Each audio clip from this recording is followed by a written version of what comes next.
Judulnya ini, sudah 10 tahun sejak game Outer World dirilis. Awalnya ditargetkan untuk pemain perempuan, namun justru didominasi oleh pemain laki-laki. Game ini menawarkan berbagai karakter dengan tingkat kesulitan yang berbeda-beda. Di antara semua karakter, ada satu yang dianggap paling buruk, yaitu Baek Young Seol. Lumayan sulit sih namanya. Karakter ini memiliki tingkat kesulitan ekstrim dan fitur yang tidak menarik. Dia tidak bisa menggunakan sihir, atau lebih tepatnya hanya bisa menggunakan satu jenis sihir, yaitu blink atau dikenal juga sebagai flicker. Skill ini memungkinkan teleportasi acak sejauh 3 hingga 10 meter, namun tidak bisa dikendalikan, dan setelah digunakan karakter akan lumpuh selama 2 detik, dan jika menggunakan sembarangan aja ia akan mati karena skillnya. Tak heran tidak ada yang mau memainkannya kecuali satu orang, sang MC kita. Suatu hari MC sedang membaca forum update game. Para pemain membahas kemunculan bos baru yang sangat sulit dikalahkan. MC heran kenapa game Denting punya bos seperti ini. Bahkan pemain top global aja gagal menaklukkannya. Dia mulai curiga apakah ini bug membuat karakter player tiba-tiba menghilang. Setelah menggali cerita lebih dalam, MC menemukan bahwa bos tersebut dipanggil oleh organisasi kegelapan untuk menyelamatkan dunia lain. Mereka membuka personal gate sebagai jalur transdimensi, dan ketika ritual selesai, bos itu muncul.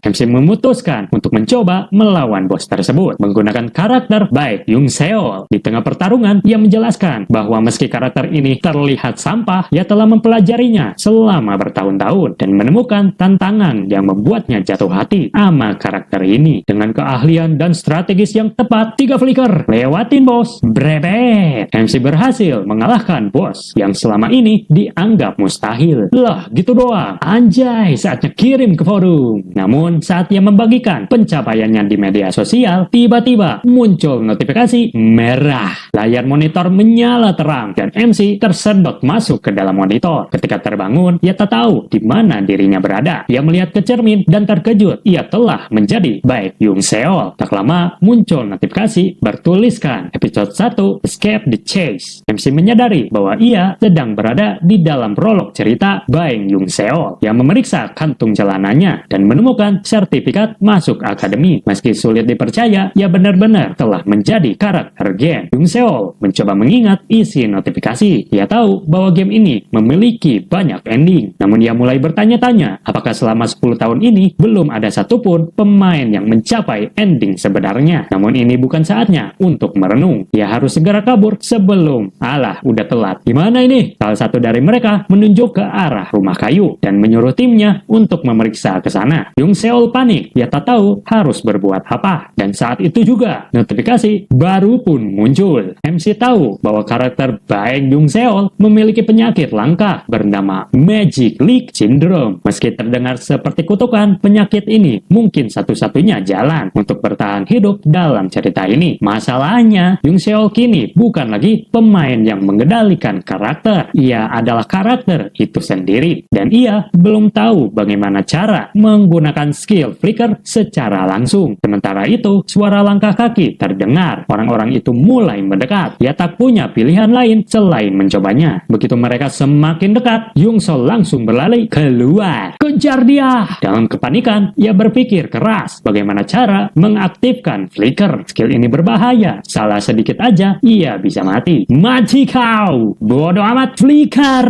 Wajib berhasil! Hal ini membuat para pengejarnya terkejut. Tenang, dia bakal berhenti selama 2 detik. Nani, kok dia masih bisa bergerak? Namanya juga 2 detik, Bang Ban. Young Seol mulai berpikir lebih berhati-hati. Ini adalah tutorial pertama, dan 99% pemain gagal di tahap ini. Hanya 1% yang pernah berhasil. Ia mulai menghitung mundur, dan flicker! Anjir, kok bisa? Bodoh amat, serang dia pakai sihir. Young Seol langsung teringat tutorial kedua adalah menghindari serangan sihir pemanah. Di dalam game, ia bisa melihat arah serangan di layar. Tapi sekarang, ia buta arah. Tapi tiba-tiba, muncul notifikasi. Magic Leak Syndrome telah mengaktifkan indera ke-6 dan akselerasi kognitif. Tanpa ragu, Young Seol memanfaatkan kemampuan itu.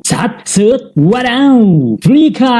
Ia berhasil melewati tutorial kedua. Ia terus berlari. Kini tutorial terakhir menanti. Menggunakan flicker untuk melintasi 20 batu melayang. Jika berhasil, ia akan bertemu Delman yang lewat. Dan tutorial tutorial pun berakhir. Tapi tantangan sesungguhnya adalah menghentikan flicker di waktu yang tepat. Gagal sedikit aja, ia bisa jatuh dan mati. Jung Seol mulai jengkel, tapi ia tak punya pilihan. Masalahnya, para pengejar sudah terlalu dekat. Untuk bisa melewati batu-batu itu, mereka harus berada minimal 100 meter darinya. Sedangkan flicker punya cooldown 3 detik. Waktu yang terlalu sempit untuk menyelesaikan rintangan ini. Dahlah, lawan aja. Dia bersembunyi di balik berbatuan. Strategis ini gila. Ia belum pernah bertarung sebelumnya. Di dalam game, mengalahkan mereka nyaris mustahil. Tapi ini bukan game. Ini adalah dunia nyata. Tidak ada sistem, tidak ada aturan. Dia mengambil pisau kecil yang ia temukan. Saat suara langkah mendekat, ia sudah membulatkan tekad. Dan ketika mereka tiba, Jung Seol keluar. Jung Seol keluar dari persembunyiannya. Itu dia, tangkap dia. Tanpa ragu, mereka langsung menyerang. Heh, bocil doang. Oh tidak, gue MC. Nani, rasakan flicker Hayabusa. Dibikin mereka kaget. Jung Seol tidak merasa bersalah. Ini bukan soal moral, ini soal bertahan hidup. Serebet yang mendorong tubuh lawannya dan kembali berlari. Namun dia tahu serangan berikutnya tak akan semudah itu. Dia terus berpikir cepat. Tapi tiba-tiba suasana jadi hening. Jung Seol menyadari mereka akan menggunakan sihir. Alamak, kepleset. Fireball. Serangan sihir diluncurkan ke arahnya. Jung Seol melihat sebantang ranting pohon. Tanpa pikir panjang, flika. Duar. Hah, puas tah. Nah hatu aya urang di dia. Nani bangsa. Satu lagi langsung ditebas. Tinggal 2 orang tersisa. Jung Seol tahu dia harus menghabisi mereka sebelum bala bantuan datang. Kapten mereka terkejut melihat anak buahnya tumbang satu persatu. Oh my wadare. MC dong. Jung Seol bersiap menyerang sang kapten. Kapten pun siaga dan yakin bahwa Jung Seol hanya mengandalkan flicker. Saat Jung Seol mengaktifkan skillnya, kapten langsung melancarkan serangan balasan. Hakanta bocah. Tapi ternyata Jung Seol tidak menyerang kapten. Ia justru menargetkan prajurit di sebelahnya. Kapten kesal. Awalnya Jung Seol hanya berlari dan menghindar. Tapi kini ia berubah menjadi ancaman nyata. Mayan nih Luting. Awas kau. Pertarungan pun berubah menjadi duel. Jung Seol pun melempar tombaknya ke arah kapten. Kapten berhasil menangkisnya. Tapi lah kok hilang? Masakah? Hurrah! Tiba-tiba notifikasi muncul. Episode 1 selesai. Dapat XP, dapat hadiah. Jung Seol tubuhnya lelah, pikirannya kacau. Tapi satu hal pasti, ini bukan mimpi. Semua terasa nyata. Dan inilah satu-satunya jalan untuk bertahan. Sebelum melanjutkan ke rintangan terakhir, oh iya, looting dulu. Ia memeriksa tubuh musuh yang telah ia kalahkan. Ia menemukan sejumlah uang yang cukup banyak. Tapi masalah sebenarnya baru dimulai. Ia harus melewati 20 batu melayang menggunakan flicker andalannya. Di saat itu, seseorang memanggilnya dari kejauhan. Bade kadia moal, nya bade tungguan. Mereka menunggu, tapi masih ragu apakah anak itu bisa melewati rintangan ini. Tapi, flicker Hayabusa. Buset, orang-orang yang menunggu terkejut. Gerakannya terlalu cepat dan presisi. Salah satu dari mereka bertanya, sihir apa yang dia gunakan? Seorang gadis menjawab, itu blink alias flicker. Tapi yang lain gak percaya, itu adalah blink alias flicker. Saat Jung Seol hampir mencapai ujung, 2 orang muncul dari belakang. Yang terkejutnya lagi, mereka menyerangnya. Untungnya, ia berhasil menghindar.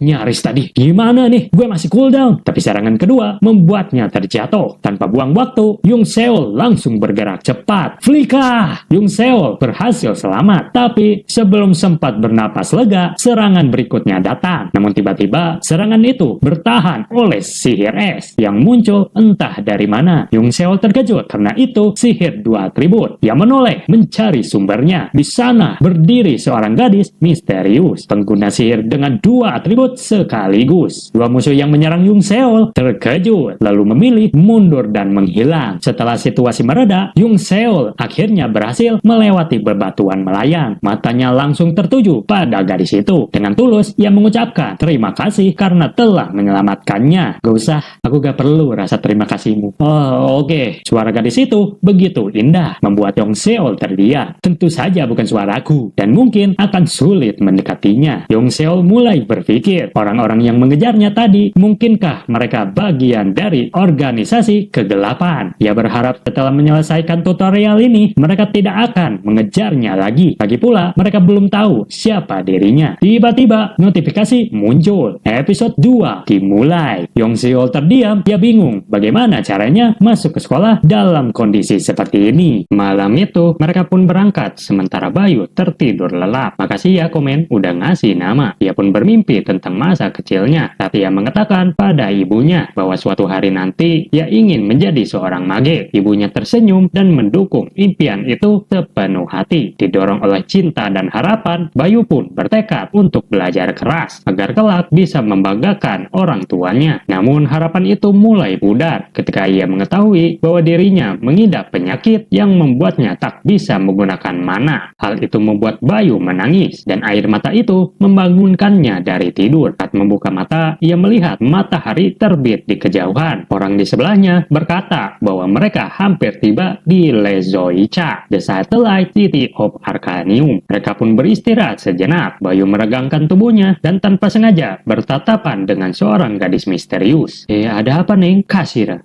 Sihirnya dingin kayak perilakunya. Bayu pun mulai berpikir soal jalan cerita dari game ini dan ia bersyukur hidup di zaman modern, di dunia yang dipenuhi segala sihir. Mereka akan segera menuju di Lezoncha. Tempat awal episode akan dimulai. Tujuan Bayu adalah Stella Academy, tempat para penyihir terkuat berkumpul. Bayu tak tahu bagaimana ia bisa diterima di akademi itu. Ia pun memeriksa skill miliknya, 2 kemampuan aktif berkat penyakitnya, kutukan yang membuatnya tak bisa menggunakan mana, namun memberinya kelebihan mengaktifkan skill kemampuan mendeteksi serangan mendadak. Taktiknya tak terlalu buruk. Ia mulai menganalisis dan berpikir untuk meningkatkan sensitif dan stamina. Namun penyakitnya tetap menjadi hambatan. Ia harus segera mengupgrade Secret of Nature dan satu-satunya cara adalah masuk ke Stella Academy. Saat selesai memeriksa statiknya, ia menemukan notifikasi yang terlewat. Tapi tak ada waktu. Mereka harus segera berangkat dan gadis misterius itu kembali menatapnya. Gila kapal terbang coy. Di dalam kapal, orang-orang mulai memperhatikan Bayu. Beberapa mengejeknya karena penampilannya yang sederhana. Hei miskin, ngapain lo ada di kapal sini?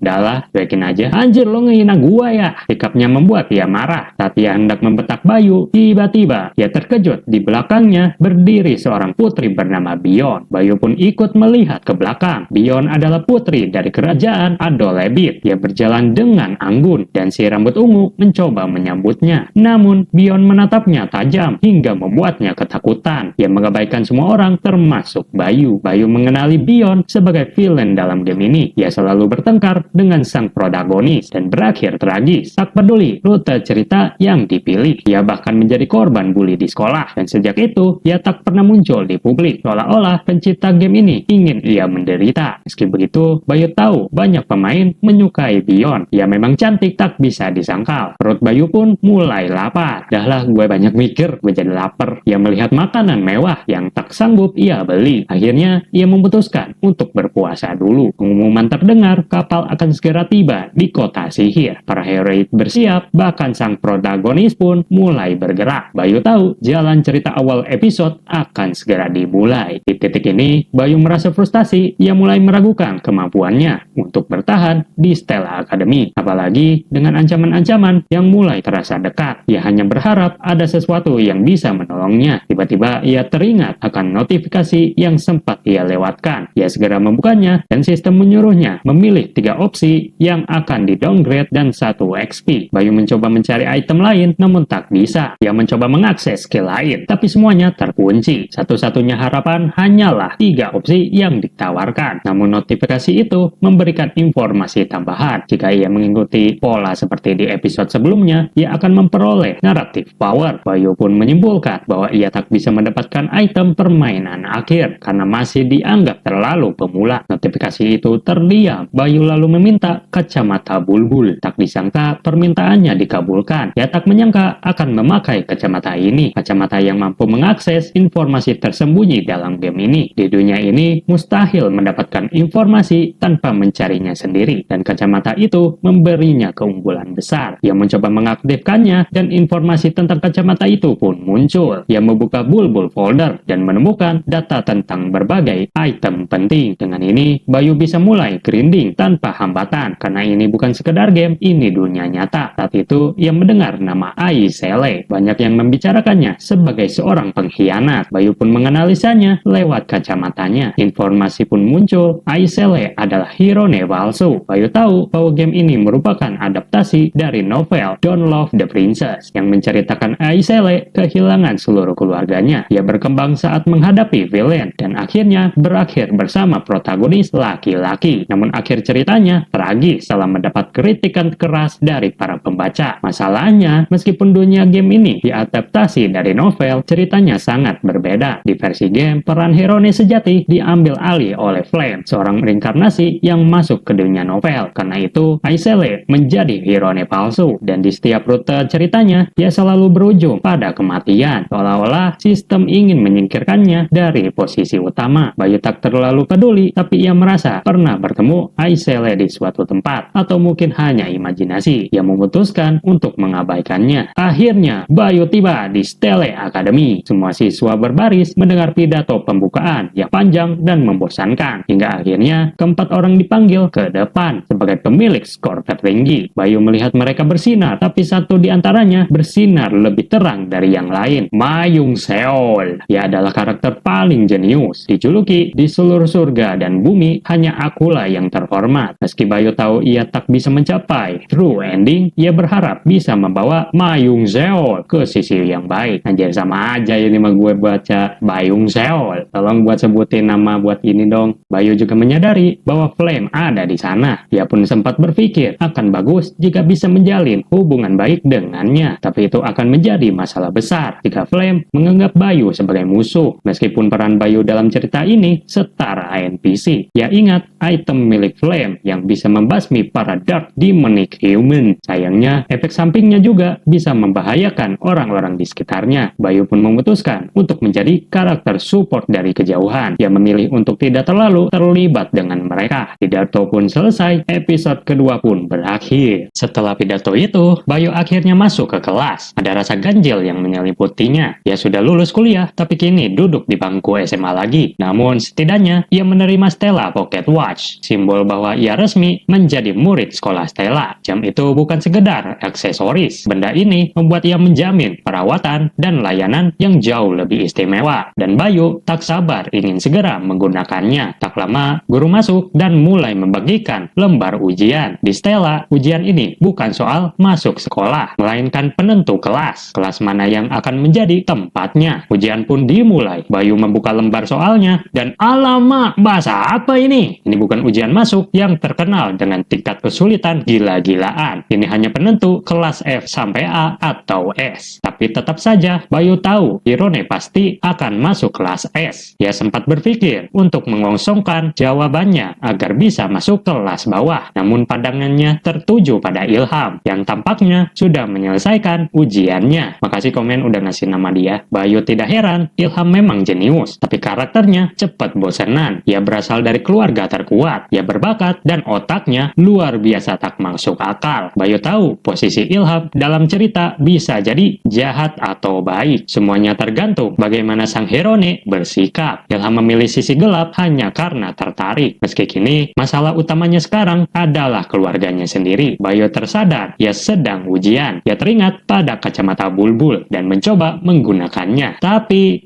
mau nyontek ya kamu ya? Sini berikan, gak boleh pakai kacamata. Saya minus, Pak. Oke, gue cek dulu. Guru memeriksanya dengan sihir. Bikin Bayu panik karena itu adalah kacamata bulbul. Tiba-tiba muncul notifikasi. Diem. Tapi setelah dicek, si guru tak merasakan adanya mana dari kacamata itu. Jadi ia mengizinkan Bayu memakainya. Begitu kacamata dikenakan, jawaban soal pun terlihat jelas. Membuat Bayu mengerjakan soal dengan mudah. Yakin akan mendapatkan kelas yang ia inginkan. Namun, waktu habis, Bayu panik karena ia baru menyelesaikan 3 soal. Kertas ujian melayang ke guru dan memeriksa jawabannya. Guru itu pun tampak terkejut. Bayu menghela napas, ya pasrah. Kelas F mungkin menantinya. Tapi tiba-tiba, guru berteriak dan meminta Bayu menyerahkan kacamatanya lagi. Ia memeriksanya ulang, lalu memanggil murid lain untuk memanggil dokter. Bayu terkejut apa yang sebenarnya terjadi. Apakah ia ketahuan curang? Setelah diperiksa oleh dokter, memang ada kecurigaan terhadap soal yang dijawab Bayu. Tapi meski begitu, ia tak terbukti curang dan tidak ada yang aneh dari kacamatanya. Mungkin memang Bayu yang menjawab soal itu. Hal itu membuat sang dokter tertarik padanya. Ada sesuatu yang berbeda dari murid satu ini. Guru pun meminta maaf atas kesalahpahaman yang sebelumnya dan Bayu menerimanya. Meski dalam hati ia tahu ia memang curang. Kalau ujian selesai, para guru mulai memeriksa lembar jawaban murid-murid mereka. Seorang profesor datang, ia tertarik dengan angkatan tahun ini. Guru Lee mengonfirmasi bahwa soal ini memang milik murid-murid baru. Beberapa nama terkenal muncul tahun ini. Hong Bion, Jeremy Scaven, dan Hae Wong Ya.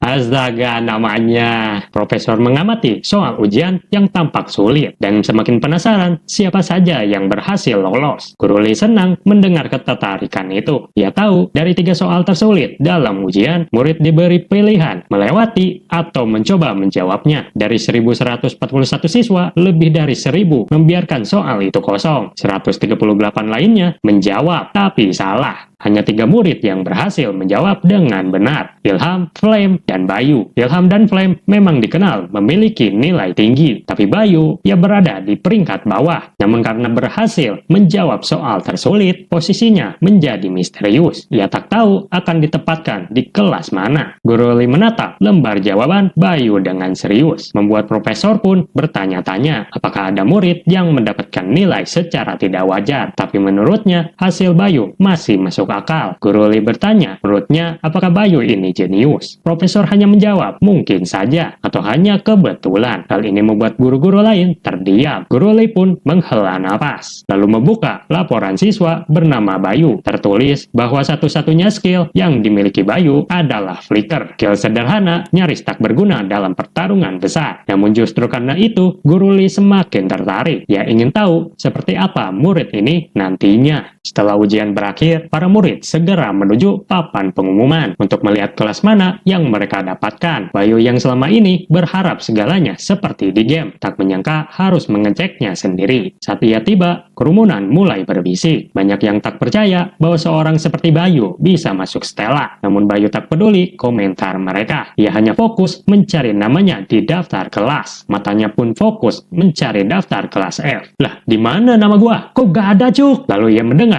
gumaman dari murid lain bahwa Bayu ternyata masuk kelas lain, yang membuatnya makin tak percaya. Ia menyalip beberapa murid terkenal juga. Rasa curiga mulai tumbuh. Ia pun mencari lebih lanjut. Lah, nama gua, kenapa gua di kelas atas, Cil? Ia terdiam. Bayu masuk kelas S, kelas khusus untuk murid yang benar-benar istimewa. Berbeda dari kelas lain, kelas S hanya memiliki 41 murid dan 1 ruangan. Bayu tak menyangka ia akan sedekat ini dengan para protagonis. Padahal tujuannya hanya ingin menjadi pendukung mereka. Ia pun pasrah, bertekad untuk tidak terlalu mencolok. Namun dari kejauhan, Flame memperhatikannya. Keesokan harinya, Bion dipukul oleh ibunya. Ia gagal menjawab 3 pertanyaan dengan benar dan kalah dari rakyat jelata. Ibunya menganggap Bion sebagai yang terendah. Bion hanya bisa pasrah mengiyakan semua perkataan ibunya. Sang ibu menghela napas dan berkata bahwa Bion tidak akan pernah menjadi profesor seperti dirinya. Yang harus Bion lakukan hanyalah menjadi lebih baik dari saudaranya. Bion mengiyakan meski tak sepenuhnya mengerti. Ibunya tersenyum lalu pergi. Bion hanya bisa bertanya-tanya kenapa ibunya selalu menyiksanya. Di kelas S, para murid telah berkumpul. Bayu merasa frustasi kenapa ia ada di sini. Bahkan murid lain pun heran dengan kehadirannya. Dan Bayu merasa seperti orang buangan. Namun ia tetap tenang dan mencoba melihat sisi baiknya. Di hadapannya berdiri karakter-karakter penting. Beberapa dari mereka akan menjadi tokoh terkenal, bahkan mengkhianati dunia. Salah satunya adalah Ilham. Bayu berpikir akan bagus jika sang protagonis bisa menghentikan Ilham sebelum semuanya terjadi. Guru Lee pun masuk ke kelas, mengejutkan Bayu yang memperkenalkan diri sebagai wakil kelas S. Para murid mulai membicarakan reputasi dan kehebatan Lee. Guru Lee menjelaskan bahwa kelas ini berisi murid-murid berbakat dan unik. Selama 3 tahun ke depan, mereka akan dilatih sebagai Magic Warrior. Ia meminta semua murid menunjukkan bakat masing-masing di kelas ini. Setelah bertanya apakah ada yang ingin menyampaikan sesuatu, suasana kelas menjadi hening dan pelajaran pun dimulai. Namun tiba-tiba tiba-tiba Bion datang terlambat. Bayu terkejut, si Rajin kok bisa telat. Ia mulai curiga, mungkin ada sesuatu yang terjadi. Bayu pun memeriksanya lewat kacamata bulbul. Informasi tentang Bion pun muncul. Matanya terpaku pada satu kata, dijamin mati. Bayu mulai bertanya-tanya apakah Bion akan mati karena Flame dan Ai Select. Mungkin inilah takdir sang villain. Bayu sebenarnya ingin membantunya, tapi dalam posisi seperti ini, rasanya mustahil. Ia hanya bisa melihat dari kejauhan, tanpa bisa berbuat apa-apa. Namun tiba-tiba, Bion datang, menghampirinya. Tatapan Bion mengarah langsung ke Bayu, membuatnya bingung. Tanpa berkata apa-apa, Bion duduk di sebelahnya. Lah, perasaan bukan main kisah? Sebelum pelajaran dimulai, guru mengumumkan bahwa hari ini, para murid akan menerima item khusus. Hal ini langsung menarik perhatian Bayu. Dia tahu akan ada 2 event besar di sekolah ini, Familiar Contract Ceremony dan Staff Succession Ceremony. Dan hari ini adalah event kedua. Para murid pun dikumpulkan di sebuah ruangan khusus. Guru bilang berbagai item telah disiapkan, namun mereka tak bisa memilih sembarangan, karena itemlah yang akan memilih pemiliknya. Bayu mulai mencari item yang cocok untuknya, dan gak tahu harus memilih apa. Namun ia tahu, sebagai murid kelas S, ia harus berhati-hati. Item yang paling cocok untuknya adalah sebuah wand pendek. Dalam game ini ada 2 tipe wand, satu untuk pengguna yang suka spam sihir, satu lagi untuk mereka yang fokus pada satu serangan mematikan. Sementara murid lain masih membicarakan Bayu dan item apa yang akan ia pilih. Bayu tetap gak peduli, tapi tiba-tiba seseorang memanggilnya. Oh, gue siapa? Nama orang Uslek. Oh, namamu kayak ulek kan? Bodo amat, mau milih apa nanti? Bebas sih. Lebih baik lo pakai yang rendah aja. Ya udahlah, serah lo aja. Ucapan itu membuat Uslek kesal. Bayu pun memasang kacamata bubulnya dan memeriksa informasi tentang Ulek. Hasilnya, NPC ternyata. Bangsat kau! Uslek yang semakin kesal berkata bahwa ia akan mengambil item legendaris, Edmuri Etemiri. Bayu terkejut, item itu adalah salah satu yang paling tinggi tingkatannya. Biasanya hanya bisa diakses oleh pemain pro. Bayu juga ingat ada beberapa item tingkat tinggi lainnya yang seharusnya ada di ruangan ini, tapi ia belum melihatnya. Guru pun menyuruh para murid segera memilih. Satu persatu murid mendapatkan item mereka. Bion pun mendapatkan item yang bersinar terang. Para murid takjub melihatnya. Uslek yang merasa tersaingi ingin menunjukkan kemampuannya. Ia mencoba mengambil Elmuri Etemiri, namun item itu duar. Dah dibilangin loh NPC. Dan Uslek pun terpental keras. Saat suasana panik karena Uslek terluka, Bayu menyadari sesuatu. Item itu tidak cocok untuk Uslek karena pemilik sejatinya sudah ada di sini. Dia adalah Ilham. Teman aku mudah-mudahan gak ketahuan nih. Namanya dipakai, cok. Dengan penuh percaya diri, Ilham melangkah mendekati item tersebut. Senyumannya tenang, penuh keyakinan. Semua mata tertuju padanya. Penasaran apakah Ilham akan berhasil. Saat Ilham menyentuh item tersebut, cahaya terang menyelimuti tubuhnya. Berbeda dari murid lain, kilauan itu begitu intens, menandakan bahwa item super tinggi telah memilihnya. Orang-orang terdiam, tak percaya dengan apa yang mereka lihat. Namun Bayu tak heran, Ilham memang anak berbakat. Tiba-tiba Ilham menatap Bayu. Tatapan itu membuat Bayu bingung. Kenapa ia menatapnya seperti itu? Lalu Ilham tersenyum. Merinding. Gue bukan gay aja. Bayu tiba-tiba teringat Flame seharusnya mengambil item tingkat tinggi bernama Terrifon. Jika Flame mengambil Terrifon, Ilham akan langsung tertarik padanya dan jalur cerita Ilham akan terbuka. Tapi jika Flame memilih item lain, itu bisa jadi masalah besar. Bayu pun mencari keberadaan Flame. Akhirnya ia menemukannya dan di hadapan Flame berdiri item Terrifon. Bayu menahan nafas, penasaran apakah Flame akan mengambilnya. Flame mulai melangkah mendekati item itu. Bayu yakin ini saatnya. Namun Flame justru lewat. Lah, Bayu terkejut kenapa Flame tidak tertarik pada Terrifon. Ia tak punya pilihan lain selain berurusan langsung dengan Flame. Bayu mengaktifkan Flicker mendekati Flame dari belakang. Astaga, punten Neng, aku mau nanya. Ya, nanya apa? Mau ku bantuin? Katanya nanya. Dalah, jangan gitu. Bodoh amat. Bayu mulai curiga ada yang tidak beres. Setahu Bayu, Flame bukan tipe yang dingin. Ya biasanya ramah dan baik hati. Bentar Flame, gue mau bantu. Ngapain sih? Lo jadi cowok maksa bener? Enggak tuh, ada yang bagus tuh. Lo pikir gue blow on apa? Bayu terdiam sejenak. Lalu Bayu mencoba membujuknya. ke arah item telepon. Namun tiba-tiba ada yang bergerak ke arahnya, membuat Bayu terkejut. Saat ia membuka matanya, item telepon itu sudah berada di tangannya. Koiso, walama, kenapa ada di tangan gua? No flame ini.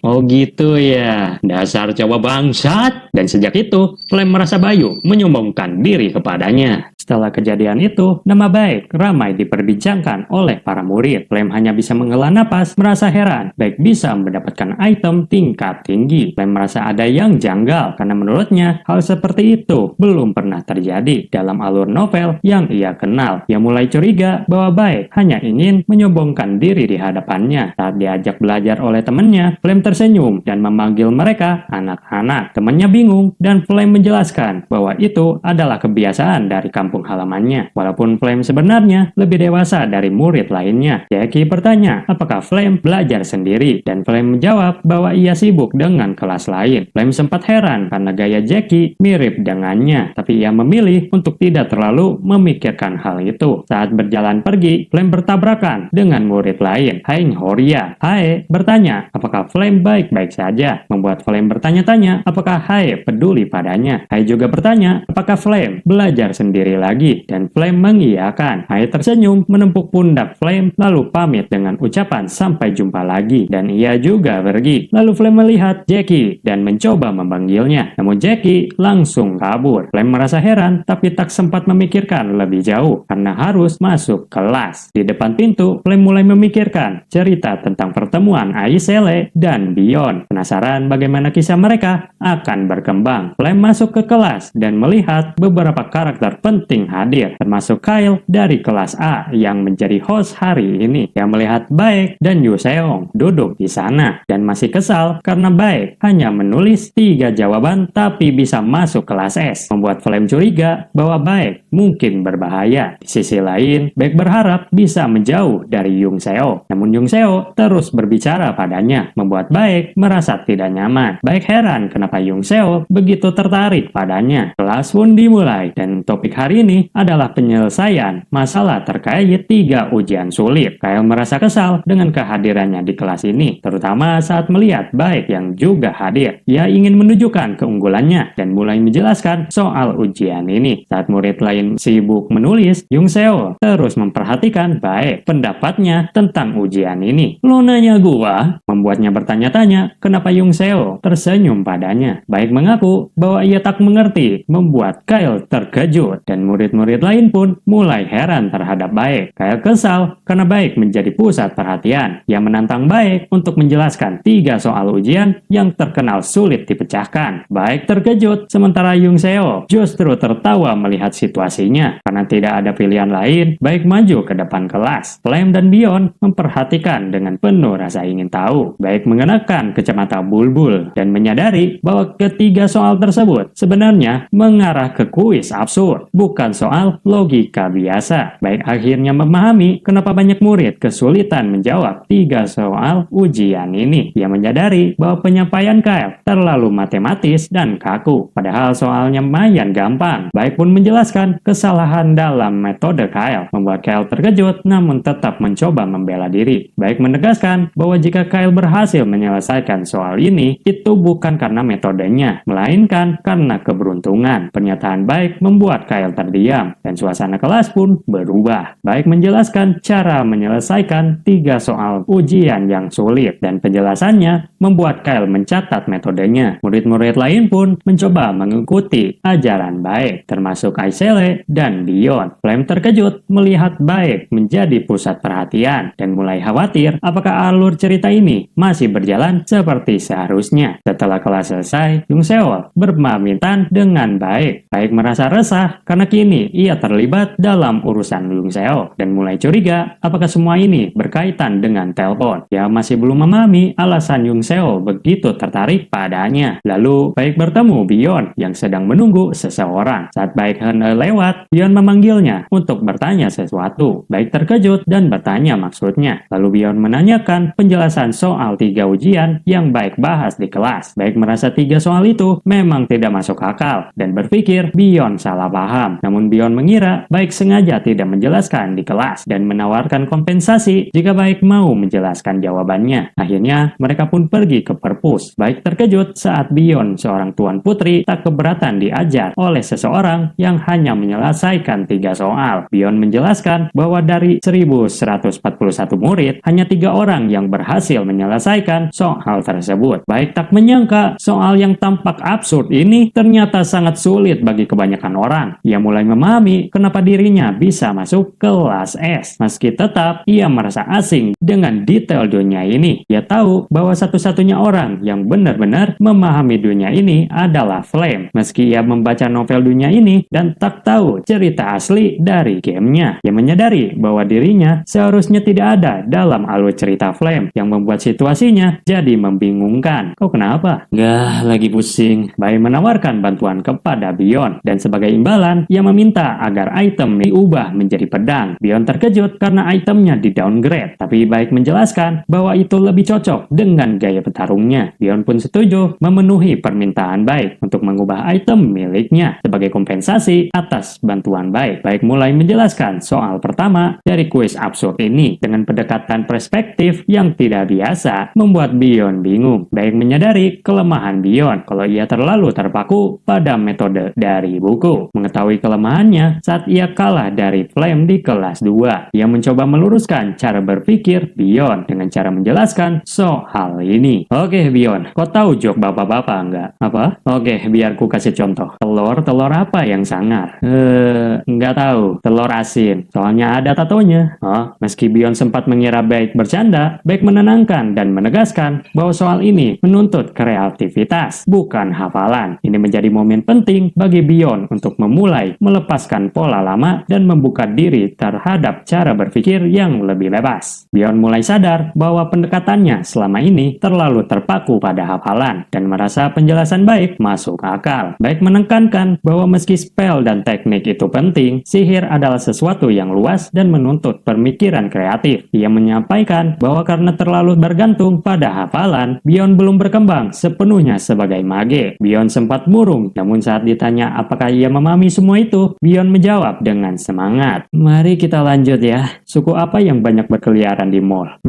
Nggak tahu. Security. Sabun apa yang paling genit? Nggak tahu juga. Sabun colek dong. Waduh, melihat Bion mulai kesal, Baik khawatir dan akhirnya memberikan pertanyaan yang lebih sederhana. Bion kembali mencoba berpikir dan Baik berharap kali ini ia bisa menjawab. Bion berhasil menjawab dengan benar, membuat Baik terkejut dan Bion sangat senang. Baik ikut tersenyum melihat Baik berhasil menjawab pertanyaannya. Bion meminta pertanyaan selanjutnya dan Baik dengan senang hati melanjutkan sesi belajarnya. Malam pun tiba dan mereka menghabiskan waktu bersama selama 3 jam. Bahkan Baik sempat menjelaskan lelucon bapak-bapak pada Bion. Baik menyadari bahwa Bion adalah mage yang luar biasa, tapi cara berpikirnya masih kaku. Hal ini membuat Baik merasa sedih mengingat statusnya sebagai villainess dalam cerita. Meski begitu, Baik mencoba mengabaikan perasaan itu dan fokus pada tujuannya. Setelah berpisah dari Bion, Baik pergi mencari buku yang ia butuhkan. Ia menelusuri toko buku tua dan akhirnya berhasil menemukannya. Baik tiba di tempat buku yang kumuh dan menyadari bahwa pemiliknya sedang mengawasi meski tampak tertidur. Baik tak peduli karena fokusnya adalah mencari buku yang ia butuhkan, yaitu Study Note of Mayla, dan akan muncul notifikasi jika ia mengambilnya. Awalnya Baik ingin mencari buku di tempat terkenal, tapi ia memilih lokasi tersembunyi dengan harapan menemukan sesuatu yang lebih unik. Setelah menelusuri rak-rak, ia akhirnya menemukan buku yang ia cari. Saat hendak mengambil buku itu, tangan lain muncul dan ternyata Aisele. Lah, kok tahu nama gua? Taulah, rambut lo aja biru. Aisele akhirnya mengingat nama Baik. Tidak menyangka bisa bertemu lagi dengannya. Baik bingung, apakah Aisele tidak ingat saat mereka pertama kali masuk sekolah. Aisele menyebut kelas tadi mengecewakan karena pelajaran tidak dilanjutkan sampai selesai. Membuat Baik sadar bahwa Aisele pun tidak memahami 3 soal sulit itu. Setelah Aisele pergi, Baik merasa lega karena buku yang ia cari tidak diambil. Namun ia tetap bertanya-tanya kenapa Aisele ada di tempat ini. Baik melihat Aisele menghela napas karena buku yang ia ambil sangat mahal. Ia mulai menyadari bahwa orang-orang datang ke tempat ini untuk mencari buku murah dan Aisele pun tak punya pilihan lain karena karena kekurangan. Baik mengetahui bahwa ayah Asele tewas diserang oleh pasukan iblis kegelapan. Sebagai tuan putri, nasib Asele sangat menyedihkan. Bahkan ia mati lebih dulu sebelum Flame menjadi MC, menjadikannya karakter paling malang dalam game ini. Setelah mengumpulkan buku, nih mas, gue beli semuanya. Buset. Asele bertanya kenapa baik memilih buku-buku itu. Padahal teori kuno sudah jarang digunakan karena alkimia dan rekayasa sihir telah berkembang. Baik menyadari bahwa membawa buku-buku ini memang tidak berguna secara praktis, namun ia tetap memilihnya. Baik menjelaskan bahwa alasannya mengambil buku-buku kuno adalah untuk mendapatkan nilai bagus dengan cara yang lebih mudah. Pernyataan itu membuat Asele terkejut. Setelah itu,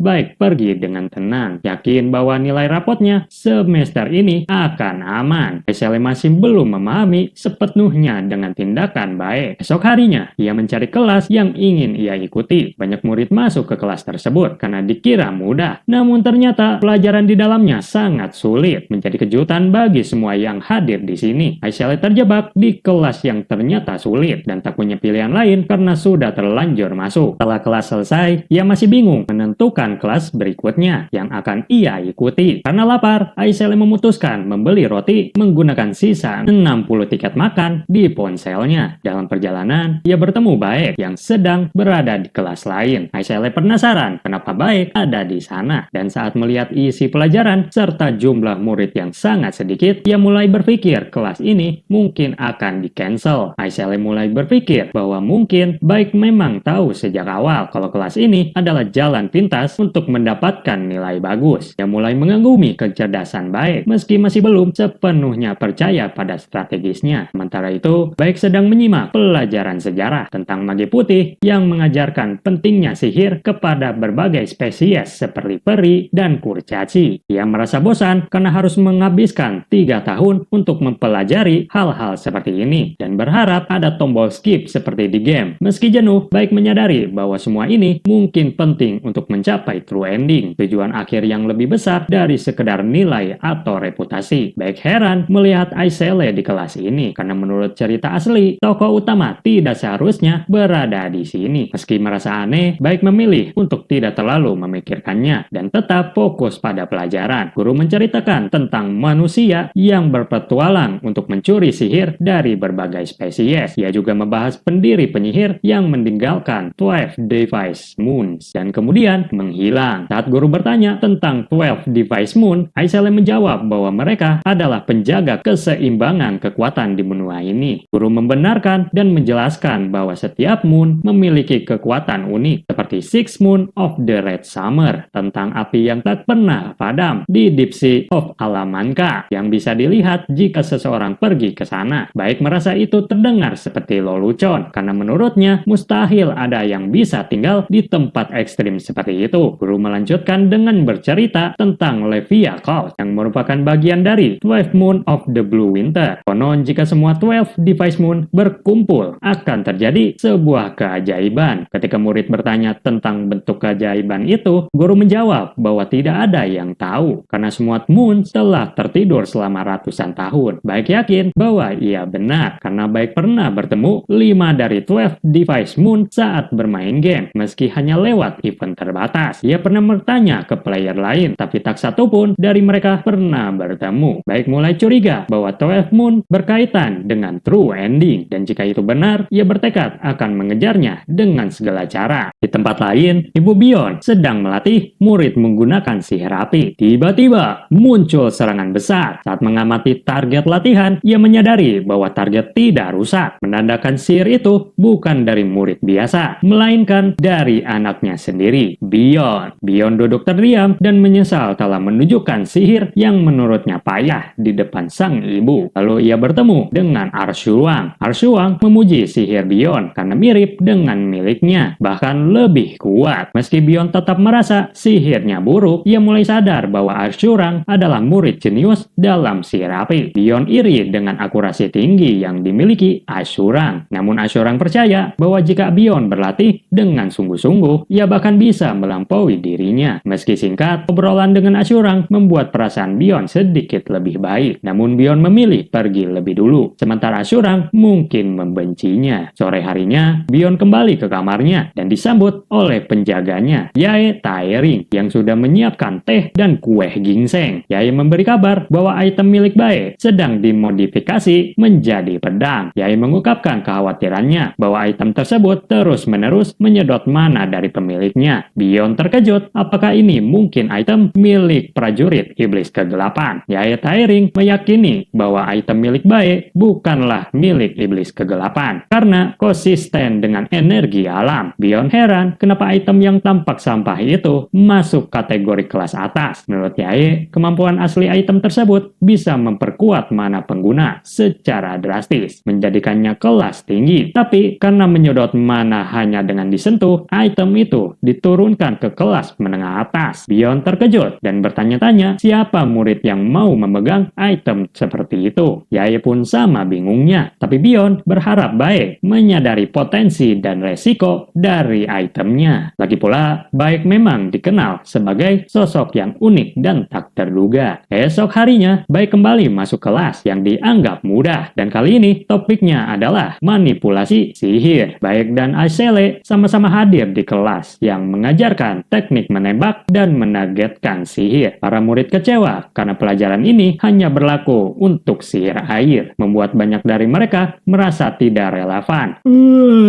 Ngantuk ya kau? Alamak, sial disuruh ke depan lagi. Dia menulis semua materi dengan cepat dan benar, mengejutkan guru yang mulai bertanya-tanya tentang kemampuan Baek. Aisele memperhatikan Baek dengan penuh rasa ingin tahu. Setelah kelas selesai, Baek keluar dan Aisele menyapanya. Ia tampak ingin bertanya sesuatu. Aisele berpikir bahwa ia melihat Baek sebagai sosok jenius di antara murid lainnya. Ia kaget karena jawaban Baek di papan tulis setara dengan level profesor, membuatnya bertanya-tanya siapa sebenarnya Baek. Aisele mulai menyadari bahwa Baek sangat cermat dalam memilih kelas, selalu masuk ke kelas yang mudah tapi memberi nilai tinggi. Karena itu, selanjutnya mau masuk ke kelas mana? Hah? Lo tertarik sama gua? Ih, amit-amit. Iya, terus kenapa ikut ke gua? Aisele menjelaskan bahwa ia memperhatikan pola Baek dalam memilih kelas dan ingin tahu tentang asal-usul strategis dalam memilih kelas. Oh itu cuma kebetulan. Daya, gue mau beli cakwe. Hah? Cakwe? Tapi Aisele tetap memaksa. Men, lo sehat?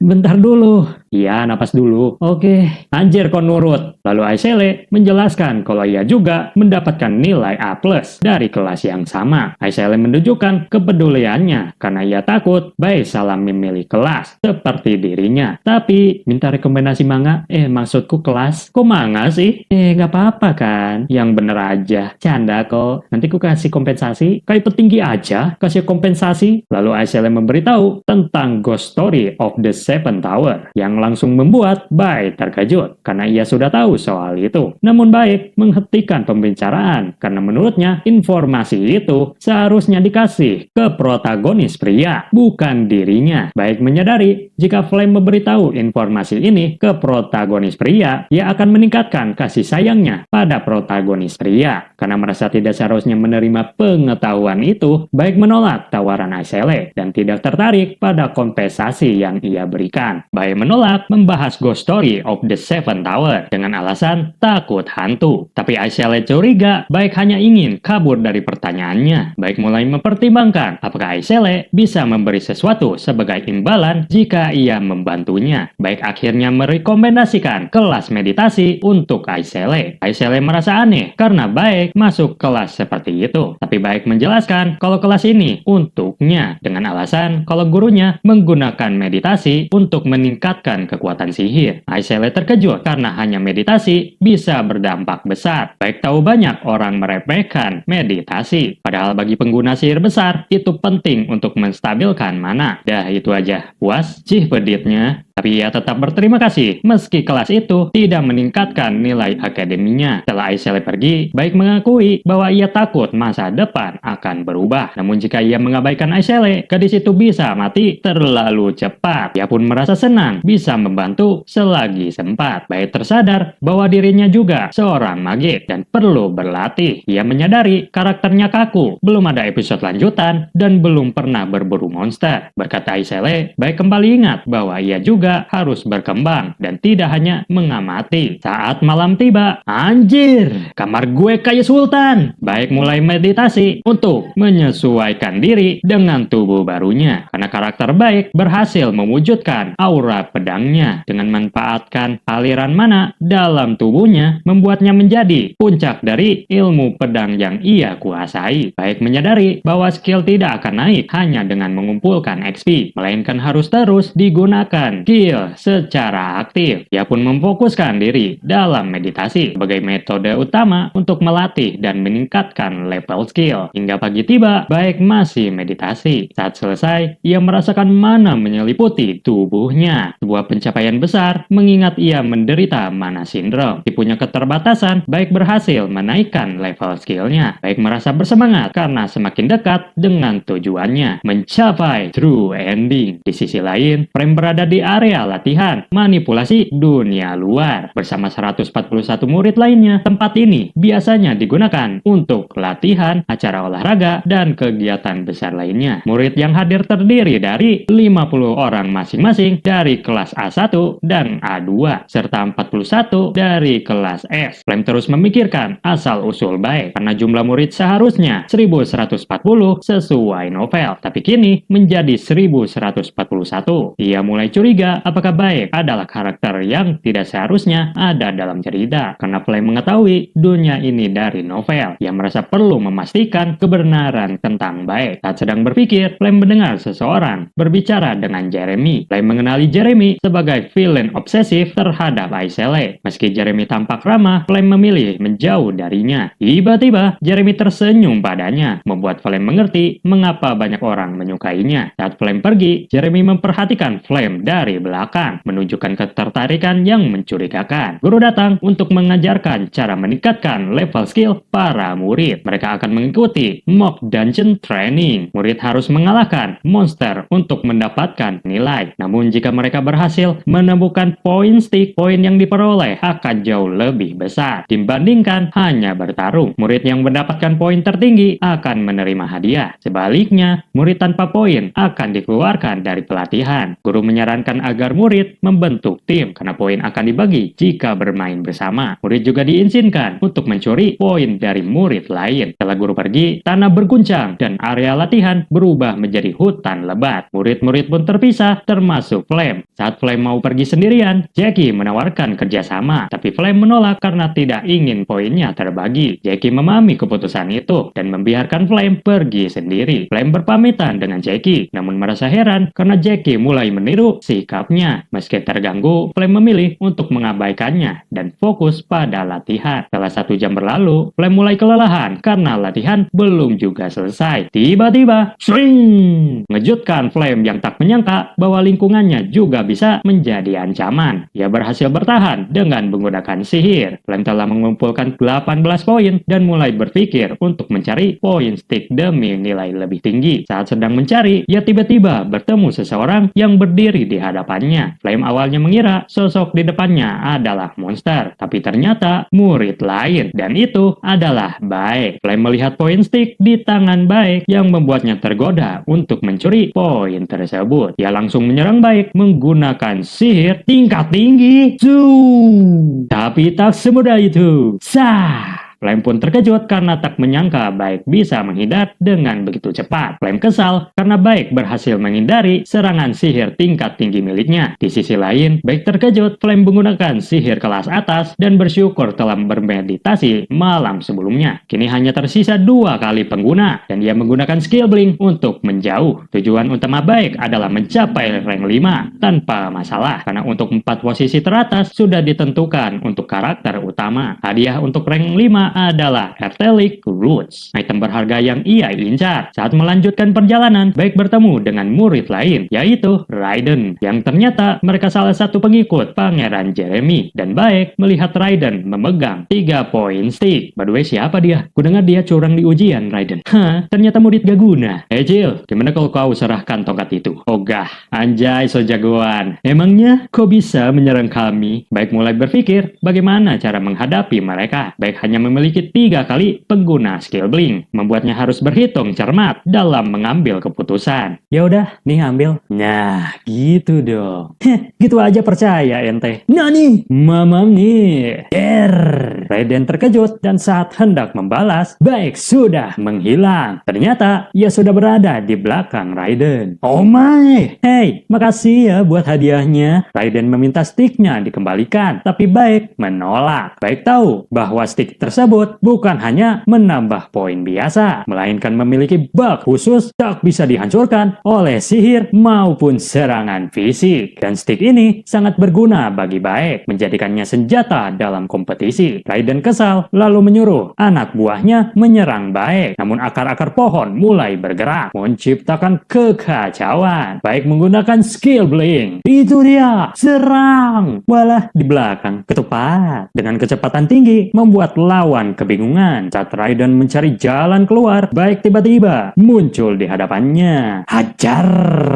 Serangan itu membuat Raiden terjatuh dan mengenai anak buahnya, menyebabkan mereka terkena sihir sendiri. Baik berhasil mengalahkan mereka semua dengan taktik dan kecepatan. Raiden yang kesal tidak menyadari bahwa poin sticknya telah diambil oleh Baik. Ahai, aku dapat lagi. Anjir, itu punya gua. Bye-bye kawan. Kusogaki.